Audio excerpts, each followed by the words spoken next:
ახალი მთავრობის დამტკიცებისა და საპარლამენტო თანამდებობების გადანაწილების პროცესს უმტკივნეულოდ არ ჩაუვლია. რამდენიმე კანდიდატი არაკომპეტენტურობისა და ინტერესთა კონფლიქტის გამო გააკრიტიკეს. არასამთავრობო სექტორის ერთი ნაწილი კი დაჟინებით მოითხოვდა არ დაემტკიცებინათ დევნილთა და განსახლების მინისტრად დავით დარახველიძის კანდიდატურა, რომელიც ქსენოფობიურ და რასისტულ წამოწდენებში იქნა შემჩნეული. რამდენად აქტუალურია ქსენოფობიისა და რასიზმის თემა თანამედროვე ქართულ საზოგადოებაში და რატომ ვერ შეცვალა ამინდის სამოქალაქო საზოგადოების პროტესტმა. ქეთი ფარცხალაძე კი ამბობთ. გაგხლიცავ გადაგა. შენ მინახა რომ წარმოგიდგენ ბლოგაზზე მაგთან გადავახდება. კი ბატონი დავით დარახველიძე გახდება მინისტრი, სწორედ პრემიერ-მინისტრს ექნება პირველ რიგში პასუხისმგებლობა. აი მეჩეთის საკითხი იმდენად გრძნობია რა, ეხლაც კი მაჟრჟოლებს და მაგანკალებს. პირველად ბატონ ბიძინა ივანიშვილს როცა პირველი შეხვედრა იყო ამ საკითხზეც ვესაუბრე. ბუნებრივია თუ ის განსხვავებულ პოზიციაზე იქნებოდა ამ საკითხთან მიმართებაში, არავითარ შემთხვევაში მე ქართული ოცნების წევრი არ გავხდები. ამ უკმაყოფილებასა და შეშფოთებაში მე მარტო არა ვარ. საქართველოს სავანის შემადგენლობას და სამთავრობო პროგრამას პარლამენტმა დობა გამოუცხადა. ახალი მთავრობა უკვე დამტკიცებულია. ქვეყანას ქართული ოცნება უმრავლესობით მართავს. გუნდის რამდენიმე წევრი კრიტიკის ობიექტი ჯერ კიდევ კანდიდატობის დროს გახდა. და გულისტკივილი გამოთქვა იმასთან დაკავშირებით, რომ ქართულ ოცნებას უკვე დაეფინა პირველი საკმაოდ მძიმე ჩრდილი. შენიშვნები, რომელზეც მწერალი ნაირა გელაშვილი საუბრობს, იმან განაპირობა, რომ არაერთ პირს კონკრეტული სფეროს მმართველობა შესაბამისი ცოდნისა და გამოცდილების გარეშე ჩაბარდა. უამრავ ადამიანთან ერთად მეც იმთავითვე შემოშფოთებელ არასერიოზულობად აღვიქვი ბატონ კახიკალაძის დანიშვნა ენერგეტიკის მინისტრად. ამ შეშფოთებამ ამ უკმაყოფილებამ კულმინაციას მიაღწია იმ ფაქტის გამჟღავნებით, რომ თურმე ბატონ კახიკალაძეს აქვს ბიზნეს ინტერესები ამ დარგის სფეროში. საქიდრომშენში, რომელიც ენერგეტიკის სფეროში მოქმედი მსხვილი კომპანიაა, კალაძის კალა კაპიტალი 45%-ს ფლობს. საქართველოს ნაკრების ყოფილი კაპიტნის განცხადებით, თანამდებობაზე დანიშვნიდან 10 დღეში ის ბიზნეს აქციების გაყიდვას დაიწყებს. რაც შეეხება ენერგეტიკაში იტალიის მილანის ყოფილი ვარსკვლავის არაკომპეტენტურობას. სპეციალისტები ამბობენ, რომ ამ დარგში კადრების დეფიციტია. წინა ენერგეტიკოსი მინისტრები კონკრეტული მიმართულების განვითარებას ცდილობდნენ და ამდენად არასპეციალისტმა მინისტრმა შესაძლოა გაამართლოს კიდეც. ამ ეტაპზე შეიძლება ის ნამდვილად ჯობდეს იმ ადამიანებს, რომელმაც იციან ეს სფერო, ოღონდ აქვს თავისი კოგნიტური ინტერესები. მე ვერ დავინახე, რომ კალაძეს რამე პრობლემა ექნება იმასთან დაკავშირებით, რომ გაიგოს რა ენერგეტიკული პრობლემები უდგას საქართველოს. რამდენად მოუნდება და რამდენად შეძლებს ის ამ გამოწვევების გადალახვას, ეს უკვე სხვა საკითხია და ამას დავინახავ. იმდენიც ის უკვე ვეკითხები, ყველაფერი ის ენერგეტიკის სამინისტროს შეგიძლიათ მოსინჯოთ თქვენს თვითონ. ყველაზე კარგი ჩამოყალიბებულია. ძალიან კარგი გუნდი ყავს და ყველა მოახერხებს მე მგონი ეფექტურად მუშაობას. ყველაფერი კარგად იქნება. ზუსტად ეფექტური იქნება. ძალიან ჩვენი ვიცი. ცოდნისა და გამოცდილების გარეშე ხელმძღვანელ პოზიციაზე დანიშვნის გამო სურა ზვიადაურიც გააკრიტიკეს. ოლიმპიური ჩემპიონი ძიუდოში პარლამენტის გარემოს დაცვისა და ბუნებრივი რესურსების კომიტეტს ხელმძღვანელობს, როგორც ითქვა დროებით.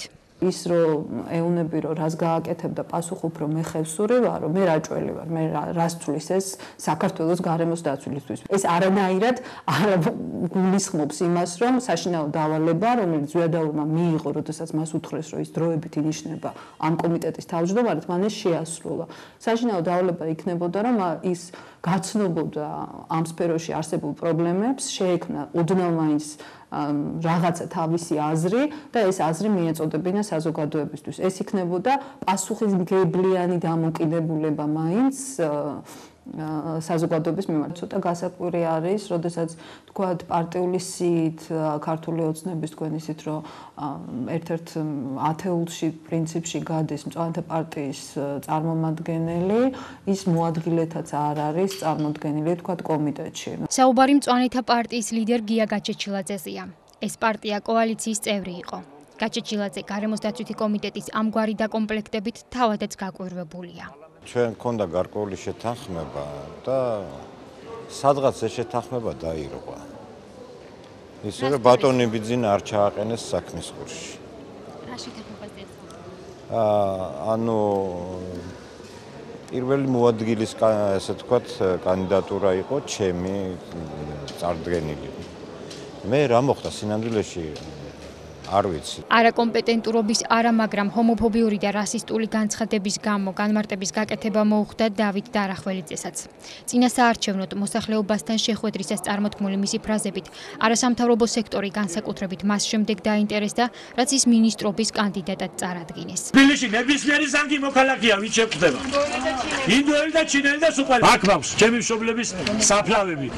აბუას და ბებიას საფლავები. მეც აქ უნდა დავსაფლავდე და მე უნდა ვიცოდე, რომ ჩემი შვილი ამ დღომას მაინც მოვა აუცილებლად ჩემს საფლავს, ჩემი შვილს ქართველი ცოლი უნდა ყავდეს. თუ ეს რაჭველი იქნება, თლათ უკეთესი ჩემთვის. აი ესეთი ვიწრო სეპარატიზმის ქართველებისთვის უნდა იყოს საქართველო. წარმოშობით ვარ სომეხი და საქართველოს მოქალაქე ვარ, საქართველოს პასპორტი მაქვს. თქვენთვის ვინ მეთქი სომეხი თუ ქართველი? არა, შემო ბაზარი არა რომ ქართველი ხარო, კაცო, ისე კარგად ლაპარაკობ, ესო, რაღაც კარგი მე ვერ შეგითხო მაშინ მეთქი. აი ეს ჩინელი და ინდოელი მეთქი, როცა საქართველოს პასპორტი აქვს, საქართველოს მოქალაქე. ის ქართულია თქვენთვის თუ არა? აუ, აი ხო შემიძლია მოგატყო, მაგრამ არ არისო ქართველიო ისო რა, სხვა არისო მაინც კარგი მეთქი, მოდი ხა გავჩერდით მეთქი მაგაზე. რაღაც ლიტერატურას მოგაწოდებ, წაიკითხე. სიძულვილის ენისა და რასისტული გამონათქვამების გამო 11-მა არასამთავრობო ორგანიზაციამ ბიძინა ივანიშვილს დარახველიძის კანდიდატურის გადახედვა სთხოვა. დარახველიძემ ბოდიში მოიხადა. ახალმა პრემიერ-მინისტრმა გადაწყვეტილება ძალაში დატოვა. დავით დარახველიძე ოკუპირებული ტერიტორიებიდან იძულებით გადაადგილებულ პირთა განსახლებისა და ლტოლვილთა მინისტრი გახდა. ის ადამიანები, ვინც დარახველიძის მინისტრობას ეწინააღმდეგებოდნენ, აცხადებენ, რომ საზოგადოების უმრავლესობა ჯერაც ვერ აფასებს ჰომოფობიის თემას ადეკვატურად. საზოგადოება მართლაც არაა სენსიტიური საჭირო დონეზე სწორედ ამ საკითხების მიმართ და ეს გადასტურდა, როდესაც ბატონი დარახველიძე პასუხებს სცემდა სატელევიზიო ეთერითაც და მე სოციალურ ქსელებში ვადევნებდი თვალს გამოხმაურებებს. იქაც ვერ ნახავდით თქვენ ამ არასამთავრობო ორგანიზაციების მომხრე ვერცერთ გამონათქვამს. მომხიბლავი საზოგადოებისთვის. სწორედ ეს მესიჯი იყო, რომ საქართველო პირველ რიგში ქართველებს და ის რაც ჩვენ შეგვაშფოთა. ჩემთვის ძალიან გაასაკვირად მოხდა ეს, იმიტომ რომ ისეთი ინტერნაციონალური დასახლება იყო, ჩვენ მაჭარკის დასახლება იყო. ჩემს გვერდით ცხოვრობდა პირველ სართულზე სომეხი ემილია, შემდეგ აფხაზი, ამარღანიები და ისეთი კარგი ურთიერთობა მქონდა ჩვენ იქ ცხოვრების პერიოდში, აი გაოცებული ვარ. რატო ეს იყო ძალიან ხელოვნურად შექმნილი. დევნილთა მინისტრის ოჯახში უკვირთ, რომ დავით დარახველიძემ მსგავს სკანდალში გაეხვა. ვიწრო სეპარატიზმს კი, რომელზეც დეპუტატობის კანდიდატის რანგში ამ უმრჩეველთან შეხვედრაზე საუბრობდა, იუმორით იხსენებენ. დარახველიძეები ხუმრობენ, რომ ოჯახის უფროსის მოლოდინი არ გამართლდა. ცოტა ხნის წინ მათ ოჯახში არა რაჭველი, არამედ იმერელი რძალი შევიდა. იმედს ვიტოვებ, რომ მომავალი საქმიანობით ყველა დარწმუნდება კიდევ ერთხელ, რომ ადგილი საერთოდ არ ქონდა ქსენოფობიას, ეს იყო ერთჯერადი მოხმარებისთვის გათვლილი მხოლოდ, რომ დაერწმუნებია თითქოს საზოგადოება, რომ ინიშნებოდა მინისტრი, რომელიც ებრძვის, ესე ვთქვათ, განსხვავებული ეროვნების მქონე ადამიანებს. როდესაც ჩვენ ვამბობთ, რომ საქართველო ქართველებისათვის, ქართველში ჩვენ გვაქვს უფლება ვიგულისხმოთ კი არა, ასე არის საერთოდ ყველა საქართველოს მოქალაქე, რომელიც საქართველოსთვის სახელმწიფოებრივად აზროვნებს.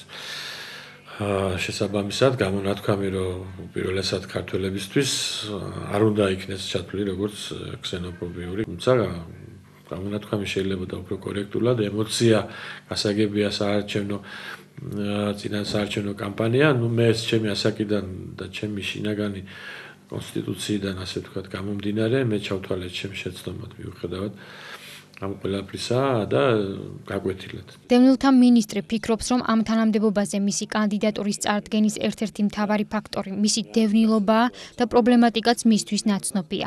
დარახველიძე სოხუმელია და დევნილებს პირდება, რომ პირველ რიგში მათთან კომუნიკაციის პრობლემა მოიხსნება. დაიბადა 5 რიცხვში, 5 სექტემბერს. აი მაშინ მივხვდი რომ 1 ოქტომბერი მოგებული იყო, იმიტომ რომ 5-იანი წავართვის აღაშიც. შვილიშვილის 5 რიცხვში დაბადება მურმან დუმბაძეს კარგად კი ენიშნა, მაგრამ მაინც ცადა ოპონენტი პოლიტიკური ძალის საარჩევნო ნომრის მიმართ ამომრჩეველი თავისებურად განეწყო. დუმბაძე წინა საარჩევნო პერიოდში ფართო საზოგადოებამ განსაკუთრებული იუმორით დაიმახსოვრა. 5-იანი რომ დაიგითხავთ, გაგაკანკალოს უნდა. პირდაპირ წერია სამეცნიერო დასკვნაში.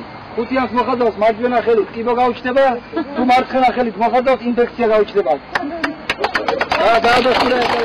მეცინებდი და ვიცოდი რომ ეს უფრო მომგებიანი იყო, იმიტომ რომ მოსახლეობასთან რომ მივდიოდი შეხვედრაზე დღეში 3-4-5 შეხვედრა იყო, 100 კაცი, 50 კაცი, 150 კაცი. ზოგჯერ დავფიქრდებოდი და არ ვიტყოდი და მოქალაქეები არ გამომიშვებდნენ. მეტყოდი მურმან ის თავარი თქვი, თავარი რა უნდა უკრათ, მარცხენა ხელი, მარჯვენა ხელი. მე ისე ბუნებრივია. ეს არის ერთი პატარა ვიწრო კონტექსტიდან ამოგლეჯილი, რაღაც ერთი ფრაზა, რომელიც გავიშაყიდე, ვინც დაიჯერა რომ 5-იანის მოხაზვით მართლა სერიოზული პრობლემები შეექმნებოდა ხელზე. ძალიანაც კარგი, ამიტომაც ცოტა მოიხაზა. და ვინც არ დაიჯერა, იმან ისეც არ მოხაზა 5-იანი. ანუ ორივე შემთხვევაში გამარჯვებული გამოვედი. დუმბაძე პარლამენტში ბათუმის წარმომადგენელი და საკანონმდებლო ორგანოს ვიცე-სპიკერია. ჰომოფობიური გამონათქვამის გამო ბოდიშის მოხდა მასაც მოუხდა. სიძულვილის ენა 21 მარტს 25 არხის ეთერში დუმბაძემ რესპუბლიკური პარტიის ბათუმის საქალაქო ორგანიზაციის ხელმძღვანელის გიორგი მასალკინის მიმართ გამოიყენა. გიორგი მასალკინი არ მინდა ვთქვა რა, არ არის გენში, არ არის გენი, მოკლედ, თქვათ უნდა გავხსნათ რა, არ არის გენით ეს ქართველი. არ არის გენით ქართველი, ვერ მიხვდა რა არის საქართველო. გიორგი მასალკინი არის ჩვენ ოჯახის ძალიან ახლობელი პიროვნება. როგორ რა სუფრა რო არ გაშლილა, ჭერი რო არ ყოფილა, ხინი რო არ ყოფილა, ეს ჩვენი მოზიარე რო არ ყოფილიყო და იმ პერიოდში ის პერიოდი ისეთი დაძაბული სიტუაცია რო იყო, რომ ეს ქსენოფობიური კი არ იყო, უფრო პატრიოტიზმზე დაკნობილი განცხადება იყო, მე მგონი. არავითარი ქსენოფობიური განცხადება არ ყოფილა. ჩემი მეგობარი შემომივარდა ფეხებში პირდაპირ ტელევიზიაში და მითხრა რომ აი ძალიან ცუდად იქცევი რომ აქ ამ თემაზე ლაპარაკობ და მე ვთქარი რომ წარმოდგენა არ გაქვს რა არის სამშობლო ვერ გაიგე რა, იმიტომ რომ არ ხარ ქართველი. ბუნებრივია ქსენოფობიური ემოციურია ეს განცხადება, არასწორი ფრაზაა. მოკლედ ფრაზა შეიძლება იყოს ჭეშმარიტი, შეიძლება იყოს ყალბი ფრაზა, იმიტომ რომ ეთნიკურობით შეუძლებელია სამშობლოს გაგება, ხო? ამიტომ მე ოფიციალურად ბოდიში მოვიხადე. დუმბაძის ეს განცხადება, რომელიც ქსენოფობიად შეფასდა, წინა საარჩევნო პერიოდს დროში ბევრად უსწრებდა. ბათუმელების არჩევანზე მას არ უმოქმედია. სიძულვილის ენის გამოყენებამ არც პრემიერის არჩევანი შეცვალა, როცა დარახველიძე მინისტრად წარადგინა. დარახველიძესაც, დუმბაძესაც და ქვეყნის პრეზიდენტსაც კი რასისტული გამონათქვამი წამოწდენად ჩაეთვალათ. რამდენჯერ შეხსუხარ ირლანდიაში? რამდენჯერ გაუხსნია ჩემი ჩანდა? და ბაჭი ჩვენ ზანგები ვართ თუ ჩვენ რატო ვართ ველურიქცევით ველურებით ამიხსენით.